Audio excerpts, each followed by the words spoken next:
Hi everyone, कैसे हैं आप सभी। आई होप अच्छे होंगे। मैं हूं राहुल एंड स्वागत करता हूं आप सभी का हमारे इस चैनल HR ट्यूटोरियल्स में। गाइस, हम लोग metals and non metal chapter start किए थे, जिसमें हमारा 2 टॉपिक बच चुका था, यानी करोजन एंड एलॉय। सो आज के इस वीडियो लेक्चर में हम लोग ये दोनों टॉपिक को कंप्लीट कर लेंगे, जिससे आपका पूरा चैप्टर पूरी तरीके से कंप्लीट हो जाएगा। चलो फ्रेंड्स, अभी समझते हैं हम लोग हमारा आज का टॉपिक। देखो, सबसे फर्स्ट हम लोग क्या पढ़ेंगे, करोजन। यानी करोजन क्या होता है हम लोग इसे समझते हैं। इसको हम लोग बोलते हैं क्षरण। हिंदी में क्या बोलते हैं इसको, क्षरण। ठीक है, आपने देखा होगा लोहे की जो भी चीजें बनती हैं, ठीक है, कुछ टाइम बाद आपको उस पे रेड कलर के लेयर्स देखने को मिलते हैं। तो चीज क्या होता है, तुम्हारा क्षरण होता है, जिसको हम लोग रस्ट यानी जंग बोलते हैं। सो इस रस्ट क्यों लगता है, ठीक है, मेटल्स की चीजों पे, इसे हम लोग आज समझेंगे। सो बहुत सारी चीजें होती है करोजन में, यानी सिर्फ जंग लगना ही नहीं, बहुत सारी चीजें होती है। हम लोग एक एक करके इसको समझते हैं। तो सबसे पहले मैं आपको बता देता हूं कि ये करोजन होता क्यों है, फिर मैं आपको कुछ एग्जाम्पल से क्लियर कर दूंगा। सो फर्स्ट देख लो आप, करोजन क्या होता है। जब कभी भी कोई एक मेटल्स, ठीक है, जब एक मेटल्स किसी दूसरे मेटल्स या फिर नॉन मेटल के साथ रिएक्शन करता है, नॉन मेटल के साथ रिएक्शन करता है, तो एक मेटल ऑक्साइड बनता है।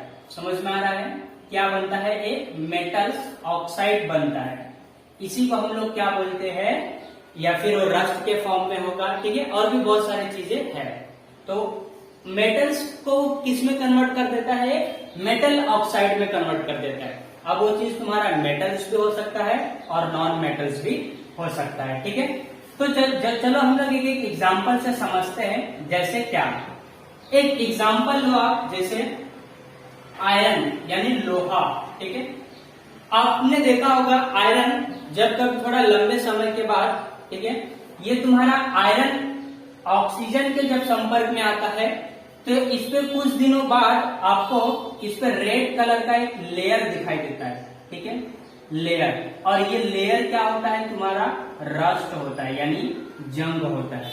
समझ में आ गया। तो जब कभी देखो, जब कभी आयरन क्या था, एक मेटल था, ऑक्सीजन के संपर्क में आते ही ये किसमें कन्वर्ट हो गया, रेड कलर के एक लेयर उस पे पड़ने लगते हैं। उसी को हम लोग क्या बोलते हैं, रस्ट बोलते हैं। तो ये क्यों हुआ, क्योंकि हमारा लोहा क्या हुआ, लोहा किससे रिएक्शन कर दिया, ऑक्सीजन के साथ। और ऑक्सीजन, ये ऑक्सीजन कहाँ से मिला लोहे को, ठीक है। अभी हमारा घर का दरवाजा या फिर घर के जो भी चीजें हैं जो लोहे से बनी है, ये क्या होते हैं, हवा के संपर्क में आते हैं। और हमारे एटमॉस्फेयर में क्या होते हैं, ऑक्सीजन प्रेजेंट होते हैं, ठीक है। सो डायरेक्टली ऑक्सीजन के संपर्क में जब कभी भी कोई आयरन आता है यानी लोहा आता है, तो उस पर क्या लगता है, तुम्हारा रस्ट लगता है। इसी चीज को हम लोग क्या बोलते हैं, करोजन बोलते हैं, यानी क्षरण बोलते हैं। तो लोहे पर जंग लगना ही क्या कहलाता है, तुम्हारा क्षरण यानी करोजन। एक और एग्जांपल जैसे अगर आप देखोगे, तो आपने देखा होगा कि जो कॉपर की चीजें होती है, ठीक है, कॉपर की चीजें जब इसके साथ कार्बन डाइऑक्साइड रिएक्ट करता है, तो कॉपर की जितनी भी चीजें हैं वो ग्रीन कलर में हो जाती है। समझ में आ रहा है, कौन से कलर में, ग्रीन कलर में हो जाती है। सो ऐसा क्यों होता है, आपने देखा होगा ग्रीन कलर के लेयर आने लगते हैं ना, तो ये क्यों आते हैं, क्योंकि इसके साथ कौन रिएक्शन कर लिया, कार्बन डाइऑक्साइड। कहां से आया कार्बन डाइऑक्साइड, तो हमारे एटमॉस्फेयर में आ जाते हैं कभी कभी। समझ में आ गया। तो कार्बन डाइऑक्साइड प्रेजेंट होते हैं एटमॉस्फेयर में, जिसकी वजह से क्या होता है, कॉपर की चीजें ये क्या करते हैं, कार्बन डाइऑक्साइड क्या करते हैं, कॉपर से रिएक्शन करने के बाद, यानी इनसे रिएक्ट होता है और ये कॉपर को कौन से कलर में कन्वर्ट कर देते हैं, ग्रीन कलर में। समझ में आया। सो इसी तरीके से एक और चीज है जिसको हम लोग बोलते हैं सिल्वर। सिल्वर जब कभी भी हाइड्रोजन सल्फेट के साथ आता है, ठीक है, हाइड्रोजन सल्फेट के साथ आता है, रिएक्शन करता है, तो ये सिल्वर को ब्लैक कलर में कन्वर्ट कर देता है। समझ में आ रहा है, कौन से कलर में, ब्लैक कलर में। आपने देखा होगा घर में जो मम्मी पायल पहनती है, ठीक है, और सिल्वर पहले देखो जब नया नया रहता है तो कितना चमकता है, लेकिन कुछ दिनों बाद ही वो क्या होता है, ब्लैक कलर में कन्वर्ट होने लगता है। तो ऐसा क्यों होता है, क्योंकि इसके साथ जो तुम्हारा हाइड्रोजन सल्फेट है, ठीक है, जिसको हम लोग H2SO4 लिखते हैं, ये क्या करता है, इसके साथ रिएक्शन कर लेता है और ये सिल्वर को कौन से कलर में कन्वर्ट कर देता है, ब्लैक कलर में। सो इन्हीं सब प्रोसीजर को हम लोग क्या बोलते हैं, करोजन बोलते हैं। समझ में आ गया? तो काफी सिंपल टॉपिक था, आई होप आपको समझ में आया होगा। एक लास्ट टॉपिक हम लोग और पढ़ेंगे जो कि हमारा क्या है, एलॉय। देखो एलॉय को आप लोग अपने डेली टू डेली लाइफ में हो सकता है यूज करते हो, बट आपको मालूम ना हो कि एलॉय क्या होता है। सो आज का टॉपिक पढ़ने के बाद आपको ये समझ में आ जाएगा कि एलॉय क्या होता है। ठीक है, तो पहले हम लोग हेडिंग डाल लेते हैं। देखो हमारा हेडिंग क्या है, एलॉय। देखो हम लोग एलॉय को हिंदी में बोलते हैं मिश्र धातु। ठीक है, मिश्र धातु। अब ये क्या होते हैं हम लोग इसे समझते हैं। एलॉय देखो पहले हम लोग समझते हैं कि एलॉय बनता कैसे है। ठीक है, फिर आपको इसका मीनिंग खुद ब खुद समझ में आ जाएगा। तो देखो जो एलॉय होता है इसमें हम लोग मेटल का भी मिक्सचर करते हैं, नॉन मेटल का भी मिक्सचर्स करते हैं, यानी ऐसा कोई सब्सटेंस जो हमारा metals and non metals and मेटोलाइट्स, ठीक है, तीनों का यूज करके बनता हो, या फिर मेटल्स का यूज करके बनता हो, या फिर मेटल्स नॉन मेटल का यूज करके बनता हो, या फिर मेटल्स नॉन मेटल्स का यूज करके बनता हो। मतलब कोई भी 3 से 4 चीजों को मिला के बनता हो। ठीक है, चाहे वो मेटल्स हो, नॉन मेटल्स हो, या फिर मेटोलाइट्स हो। सो उससे जब कभी भी कोई नया प्रोडक्ट बनता है तो वो चीज हमारा क्या कहलाता है, एलॉय कहलाता है। मतलब जो metals and non metals and मेटोलाइट्स तीनों का मिश्रण हो, समझ में आ रहा है, तीनों मिक्स करके बनता हो, वो चीज क्या कहलाता है, हमारा एलॉय। सो एलॉय का मतलब आपको समझ में आ गया? ओके, एक एग्जांपल से मैं आपको समझाता हूं। देखो जो एक स्टेनलेस स्टील होता है, ठीक है, जैसे मैं आपको समझाता हूं, स्टेनलेस, ठीक है, स्टेनलेस स्टील आपने देखा होगा बहुत सारी कंपनियों में ये बनता है। ठीक है, जैसे एक एग्जांपल मैं आपको बता देता हूं। जो ब्लेड होता है ना, ब्लेड, ठीक है, ब्लेड जिससे रेजर वगैरह करते हैं, ठीक है, दाढ़ी वगैरह बनाते हैं घर में पापा। सो वो ब्लेड किस चीज का बना होता है आपको मालूम है? वो ब्लेड क्या होता है, स्टेनलेस स्टील का होता है। मतलब वो एक एलॉय होता है, यानी उसमें मेटल, नॉन मेटल एंड मेटोलाइट तीनों मिक्स किया जाता है। समझ में आ रहा है? जैसे हमने देख लिया मेटल क्या होता है, नॉन मेटल्स क्या होता है, मेटोलाइट्स क्या होता है, तो उसी तरीके से एलॉय क्या होता है, सबका मिश्रण होता है। समझ में आ रहा है? सब होते हैं उसमें, इसीलिए इसको बोलते हैं मिश्र धातु, यानी सब कुछ होगा उसमें। समझ में आ गया?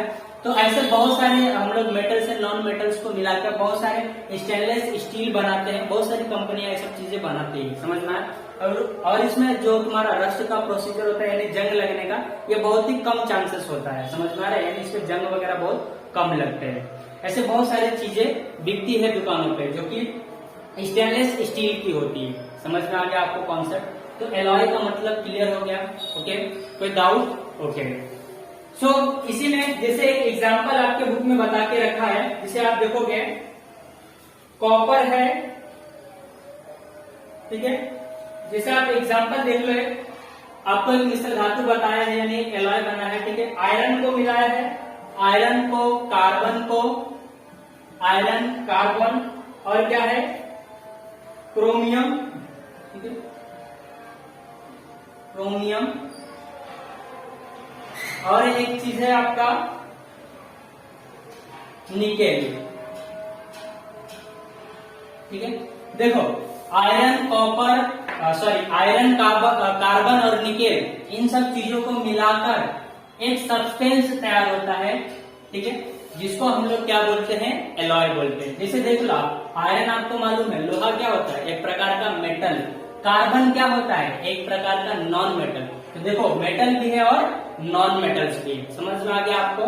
तो इन सब चीजों को मिला के एक स्टेनलेस स्टील तैयार किया जाता है। कॉन्सेप्ट समझ में आया? अभी आपको समझ में आया एलॉय का मतलब क्या होता है? आयरन, कार्बन, ठीक है, और निकेल, इन सब चीजें क्या है, इसमें देखिए मेटल है, नॉन मेटल्स है, तो इन सब चीजों को, यानी मेटल्स एंड नॉन मेटल्स दोनों को मिलाकर एक स्टेनलेस स्टील बनता है। समझ में आ गया? एक और चीज है जिसका नाम क्या है, देखो, ब्रॉन्ज। आपने ये देखा होगा, ठीक है, एक मेडल्स होता है, ब्रॉन्ज एक मेडल्स मिलता है, ठीक है, जो कि ना ही मेटल्स होता है और ना ही नॉन मेटल्स होता है। ये क्या होता है, एक प्रकार का तुम्हारा एलॉय होता है। समझ में आ रहा है? एलॉय, ब्रॉन्ज मेडल मिलता है ना, समझ में आ रहा है आपको? जैसे तुमने देखा अभी गोल्ड मेडल होता है, सिल्वर मेडल होता है, उसी तरीके से ब्रंज मेडल भी होता है, जो कि तुम्हारा एक प्रकार का एलॉय होता है। और ये कैसे बनता है? ये तुम्हारा कॉपर और टीन को मिलाने के बाद बनता है, ठीक है। कॉपर और टीन को जब मिलाते हैं तो ये क्या बनता है? तुम्हारा एक ब्रंज मेडल बनता है। समझ में आ गया? तो ये थे तुम्हारे एलॉय, यानी आप अच्छे से समझ गए होंगे। तो बस आज के लिए इतना ही। तुम्हारा चैप्टर यानी 7 चैप्टर पूरी तरीके से फिनिश हो गया, यानी पूरा टॉपिक मैंने कवर कराया। आई होप आपको अच्छे से समझ में आया होगा। तो आज के लिए बस इतना ही। मिलते हैं नेक्स्ट वीडियो में एक फ्रेश चैप्टर के साथ। So thanks for watching. मिलते हैं नेक्स्ट वीडियो में।